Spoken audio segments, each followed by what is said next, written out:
ചില യാത്രകളെ മനോഹരമാക്കുന്നത് സ്ഥലങ്ങളല്ല, കൂടെയുള്ള ചില മനുഷ്യരാണ്.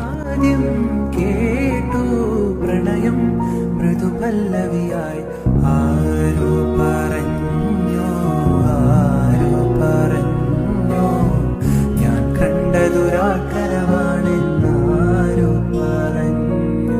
ചില യാത്രകളെ മനോഹരമാക്കുന്നത് സ്ഥലങ്ങളല്ല, കൂടെയുള്ള ചില മനുഷ്യരാണ്. കേട്ടു പ്രണയം മൃദുപല്ലവിയായി ആരോ പറഞ്ഞു, ആരോ പറഞ്ഞു, ഞാൻ കണ്ടതുരാക്കരമാണെന്നാരോ പറഞ്ഞു. ചില യാത്രകളെ മനോഹരമാക്കുന്നത് സ്ഥലങ്ങളല്ല, കൂടെയുള്ള ചില മനുഷ്യരാണ്. കേട്ടു പ്രണയം മൃദുപല്ലവിയായി